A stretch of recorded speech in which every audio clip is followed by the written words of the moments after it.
نحمده ونستعينه ونستغفره ونعوذ بالله من شرور أنفسنا ومن سيئات أعمالنا من يهده الله فلا مضل له ومن يضلل فلا هادي له وأشهد أن لا إله إلا الله وحده لا شريك له وأشهد أن محمدا عبده ورسوله أرسله بالحق بشيرا ونذيرا يا أيها الذين آمنوا اتقوا الله حق تقاته ولا تموتن إلا وأنتم مسلمون يا أيها الناس اتقوا ربكم الذي خلقكم من نفس واحدة وخلق منها زوجها وبث منهما رجالا كثيرا ونساء واتقوا الله الذي تساءلون به والأرحام إن الله كان عليكم رقيبا يا أيها الذين آمنوا اتقوا الله وقولوا قولا سديدا يصلح لكم أعمالكم ويغفر لكم ذنوبكم ومن يطيع الله ورسوله فقد فاز فوزا عظيما أما بعد فإن خير الحديث كتاب الله وخير الهدي هدي محمد صلى الله عليه وسلم وشر الأمور محدثاتها وكل محدثة بدعة وكل بدعة ضلالة وكل ضلالة في النار.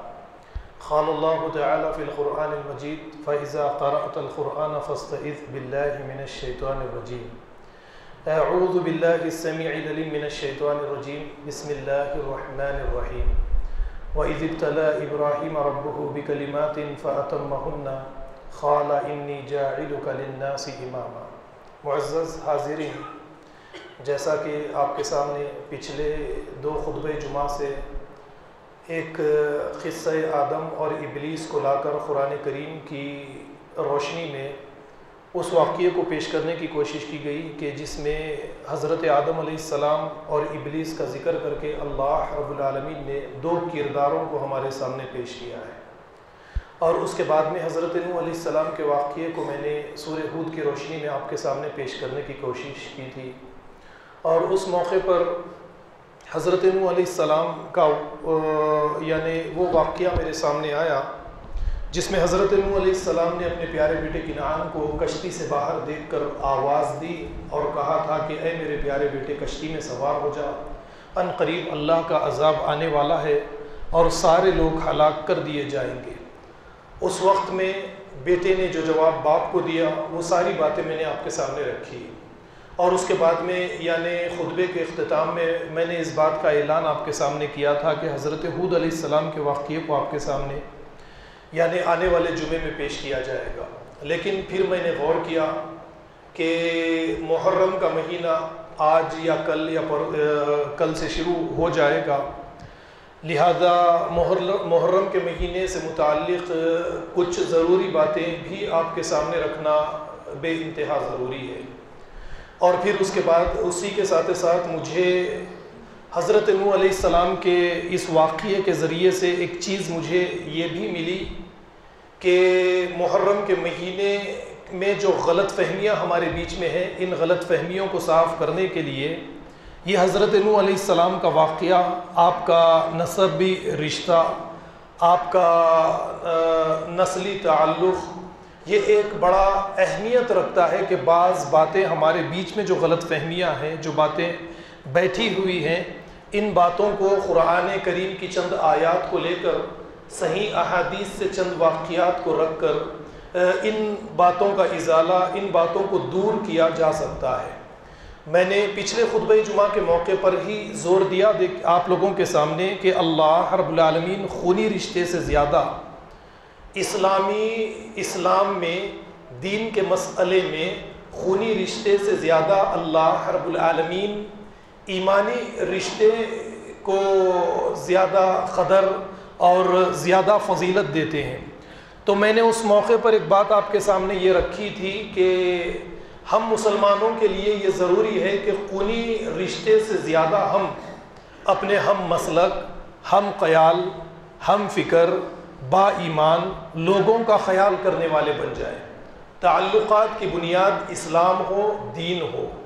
جب اس طریقے سے ہمارے اندر تبدیلی آئے گی تو ہم آپس میں ایک امت بنیں گے، ہمارے دلوں کے اندر ہمارے دلوں میں محبت پیدا ہوتی چلی جائے گی۔ لیکن دیکھیے آپ جب محرم کا مہینہ یعنی کچھ ہی دنوں کے بعد میں اب آپ دیکھیں گے کہ امت کے اندر جو باتیں شروع خطبہ جمعہ کے موقعوں پر یا سارا مہینہ جو باتیں اب چلنے والی ہے، آپ اچھی طرح سے ان باتوں کو جانتے ہیں۔ کربلا کا واقعہ اٹھایا جائے گا، معاویہ، یزید، حسن، حسین، عثمان، ابو بکر، عمر، خدیجہ،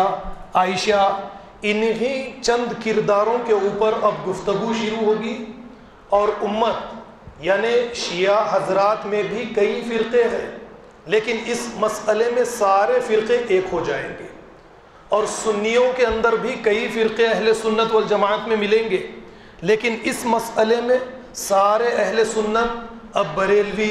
دیوبندی، اہل الحدیث وغیرہ وغیرہ یہ سب کے سب ایک طرف ہو جائیں گے، اور شیعہ میں اثنے عشری وغیرہ وغیرہ جو کچھ بھی ان کے بیچ میں ہے، جو بھی فرقے، یہ سب ایک طرف، یعنی اب امت دو گروہ کے اندر بٹ جائے گی، اور اس مہینے میں لڑائی اور جھگڑوں کا ایک لمبا سلسلہ شروع ہونے والا ہے۔ آپس میں ایک دوسرے کو گالی گلوچ کرنا، صحابہ کرام کو برا بھلا کہنا، جبکہ جب کبھی بھی یہ مہینہ آتا ہے تو قرآن کریم کی چند آیات کو لے کر آگے میں آپ کے سامنے پیش کروں گا اس کے بعد کے جمعوں میں، کہ جیسے قرآن کریم میں اللہ رب العالمین نے سورہ بقرہ کے اختتام پر آخری ہی آیت میں یہ فرمایا کہ یہ ایک امت تھی، چلی گئی، جو کچھ انہوں نے کیا ان کا حساب کتاب میں کل قیامت کے دن لے لوں گا۔ میں تم سے اس کے بارے میں کچھ پوچھنے والا نہیں ہوں کہ یزید سے حسین کو اختلاف ہوا، عثمان سے کس کو اختلاف ہوا، علی سے معاویہ کو اختلاف ہوا، کیوں ہوا، جنگ جمل کس لیے ہوئی، جنگ صفین کس لیے ہوئی، یہ ساری باتیں میں تم سے پوچھنے والا کل قیامت کے دن نہیں ہوں۔ یہ اصول اللہ رب العالمین نے قرآن کریم کے ذریعے ہمیں دے دیا۔ اسی لیے میں آپ لوگوں کے سامنے ایک بات کہتا ہوں کہ قرآن کریم صرف پڑھنے کی کتاب نہیں ہے، اور ہم نے کیا جن چیزوں کو نافذ کرنا چاہیے تھا، پڑھ کر سمجھ کر سوچ سمجھ کر پریکٹیکل میں لانا چاہیے تھا، یہ چیزوں کو 1400 سال سے مسلمان خالی پڑھنے لگے، اس کو نافذ کرنے کا کبھی ہمیں خیال نہیں آیا، اس پر عمل کرنے کا کبھی ہمارا خیال نہیں گیا ہے۔ یہی مسئلے ہیں۔ چلیے ایک مسئلہ اب ہمارے سامنے آئے گا، وہ ایک بہت بڑا مسئلہ ہمارے سامنے آتا ہے۔ اتنا بڑا مسئلہ نہیں تھا اگر نبی کریم صلی اللہ علیہ وسلم کی سیرت سے چند واقعات کو ہم لے لیں گے۔ نبی کریم صلی اللہ علیہ وسلم کی وفات ہوئی، صحابہ کرام کے بیچ میں ایک اختلاف ہوا خلافت کے مسئلے کو لے کر، لیکن اس مسئلے کو بڑی آسانی کے ساتھ آپس میں مشاورت کر کے صحابہ کرام مسجد نبوی میں جمع ہو کر صحابہ کرام نے اپنے اپنے مشورے کے ذریعے سے حضرت ابوبکر کو اپنا خلیفہ مقرر کر لیا تھا، بڑی آسانی کے ساتھ، کوئی بڑا مسئلہ انہوں نے نہیں بنایا۔ اب دیکھیے یہاں پر یہ مہینے میں ایک بڑا مسئلہ ہمارے سامنے اٹھے گا، وہ مسئلہ کہ خلافت حضرت علی کے لیے تھی اور زبردستی آپ سے اس حق کو چھینا گیا، ابو بکر کو خلافت دی گئی، عمر کو خلافت دی گئی، عثمان کو خلافت دی گئی، اب اس کے بعد میں تو معاویہ بنو امیہ تو غازب بن کر ہی اس خلافت کے اوپر بیٹھ گئے۔ اب یہ ساری باتیں اٹھیں گی اور اس کو تقویت پہنچانے والی بعض چیزیں ہمارے سامنے بار بار پیش کی جائے گی۔ ایک بات یہ پیش کی جائے گی کہ نبوت تو ختم ہو چکی، اب اس نبوت کے بعد میں امامت کا سلسلہ قیامت تک کے لیے چلتا رہے گا، اور اس سلسلے کی سب سے پہلی کڑی جو ہے وہ حضرت علی ہے، اور امامت جو ہے یہ سنیوں کا عقیدہ نہیں ہے، لیکن شیعہ حضرات کا یہ عقیدہ ہے، نبوت کے بعد میں نبوت سے کچھ کمتر درجہ لیکن قریب نبوت ہی کے جیسا درجہ یہ امامت کو دیتے ہیں۔ ان کا عقیدہ یہ ہے کہ امام کے یہاں پر جبرائیل وحی لے کر بھی آتے ہیں، اور اسی طریقے سے جس طریقے سے پیغمبر کی طرف وہی آتی تھی، اسی طریقے سے وہی آتی ہے، اور خلافت کا حق امام کو ہی ہے، اور سب سے پہلے ہمارے خلیفہ ہمارے امام حضرت علی ہے، اور علی کی نسل میں ہی جو کوئی آتا چلا جائے گا اسی کو خلافت کا حق حاصل ہے، اس کے علاوہ کسی دوسرے کو خلافت کا حق حاصل نہیں ہے۔ اب اس کے لیے آپ دیکھیے سنیوں کے یہاں پر جیسے حجۃ الوداع کے موقع پر اللہ کے نبی صلی اللہ علیہ وسلم نے فرمایا کہ میں تمہارے بیچ میں دو چیزیں قرآن اور حدیث چھوڑ کر جا رہا ہوں۔ پھر انہوں نے یہ دو چیزوں کے علاوہ اطرتی، میرے اہل میرے خاندان کو میں تمہارے بیچ میں چھوڑ کر جا رہا ہوں، شیعہ نے اس کا اضافہ کر دیا۔ جیسے درود میں آپ کو ملتا ہے نا وَعَلَىٰ آلِهِ، سنیوں نے وَأَصْحَابِهِ، اور آلِهِ کا اضافہ کہیں پر شیعہ حضرات نے کیا ہے، اور آلِهِ آل کے اندر انہوں نے حضرت علی، فاطمہ، حسن، حسین کو ہی لیا ہے، تو انہوں نے وَأَصْحَابِهِ کا اضافہ کیا ہے۔ اب اس کے بعد میں درود تاج ہے، درود سراج، کیا کیا ناموں سے درود ہے، یعنی درود کے نام پر جتنے درود آج مسلمانوں کے بیچ میں ہے آپ دیکھتے چلے جائیں۔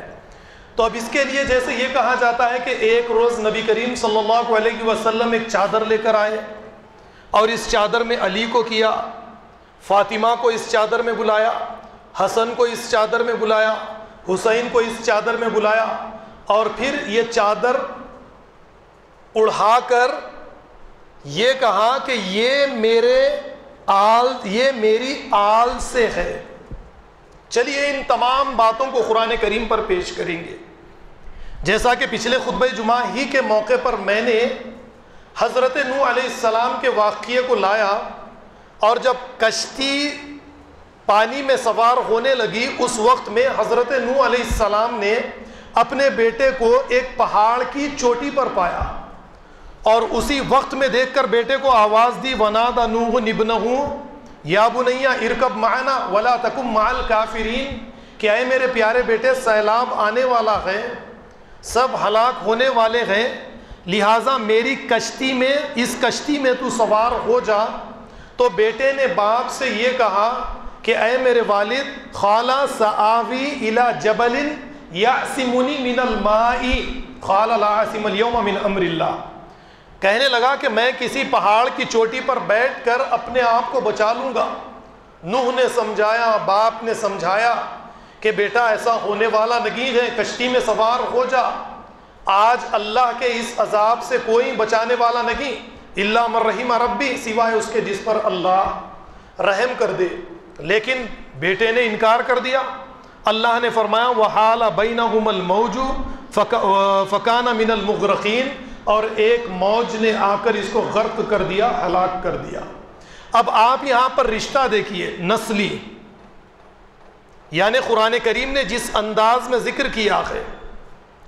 تو قرآن کریم اس طریقے کے کسی رشتے کو، یہ ہمارے یہاں پر دنیا کے اندر یہ رشتوں کو اہمیت دی جاتی ہے کہ ایک پیغمبر کا بیٹا ہے تو پیدائشی طور پر یہ ہدایت یافتہ ہے، اور یہ پیغمبر کی آل سے ہے، رسول کی اولاد ہے، اس سے بے انتہا محبت کرنی چاہیے، امت کو اس کے پیچھے لگ جانا چاہیے، اس کے اعمال کسی بھی طریقے کے رہنے دیں، ہمیں اس سے محبت کرنی چاہیے۔ لیکن قرآن ہمارے سامنے واضح صاف کر دیتا ہے۔ نوح علیہ السلام نے اس عذاب کے بعد میں اللہ کو دوبارہ پکارا، وَنَادَى نُوحُ رَبَّهُ فَقَالَ رَبِّ إِنَّ ابْنِي مِنْ أَهْلِي وَإِنَّ وَعْدَكَ الْحَقُّ وَأَنْتَ أَحْكَمُ الْحَاكِمِينَ، اے میرے پروردگار، میرا بیٹا تھا، آپ نے اسے ہلاک کر دیا، آپ نے وعدہ کیا تھا کہ میرے اہل کو بچائیں گے، لہٰذا وہ میری اولاد تھا۔ اب آپ ذرا غور کیجئے، اللہ رب العالمین نے فرمایا یا نوح انہ لیس من اہلک، اے نوح وہ تیرا بیٹا نہیں ہے۔ ہمارے یہاں پر سوسائٹی میں اسلامی معاشرہ اگر رہے، ہماری سوسائٹی اسلامی سوسائٹی نہیں ہے، اگر اسلامی سوسائٹی رہے اور طرز فکر، طرز زندگی قرآن کے مطابق رہے، ہم نے اپنی شخصیات کو اگر قرآن کے سانچے میں ڈھال لیا تو اس کے بعد میں اس طریقے کی کسی رشتہ داری کو ہم برقرار اور آگے بڑھنے نہیں دیں گے، کیونکہ قرآن نہیں مانتا۔ اللہ رب العالمین اس طریقے کی سوسائٹی کو اسلامی سوسائٹی یا اسلامی معاشرہ تسلیم نہیں کرتے۔ کہہ دیا انہ لیس من اہلک انہ عمل غیر صالح، اس کے اعمال ناشائستہ تھے، یہ نیک اعمال کرنے والا نہیں تھا، لہذا اسی لیے تیرا نسلی خونی تیرا رشتہ دار ہے لیکن تیرا دینی رشتہ دار نہیں ہے۔ اور ایک پیغمبر کے لیے یہ ضروری ہے کہ وہ نسلی رشتہ داری خونی رشتہ داری سے اپنے اس رشتے کو اوپر اٹھاتے ہوئے اپنا رشتہ جوڑے، دین کے اعتبار سے، ایمان کے اعتبار سے، اخلاق کے اعتبار سے، کردار کے اعتبار سے، فکر کے اعتبار سے۔ جب اس طریقے کی رشتہ داری قائم ہوگی تو اسلامی معاشرہ وجود میں آئے گا۔ اب آپ ذرا دیکھیے، میں نے شروع ہی میں چند باتیں آپ کے سامنے احادیث سے لے کر سیرت سے لے کر چند باتیں آپ کے سامنے رکھی ہے کہ یعنی دنیا کے اندر دو گروہ مسلمانوں میں اب بنیں گے۔ اہل سنت کے اندر جتنے فرقے ہیں وہ سب کے سب ایک طرف ہو جائیں گے، شیعہ میں جتنے فرقے ہیں وہ سب کے سب ایک طرف ہو جائیں گے۔ یہ سب کے سب فرقے قرآن کو ماننے والے ہیں، یہ سب کے سب فرقے قرآن کی تلاوت کرنے والے، لیکن اس کے باوجود مسائل ان کے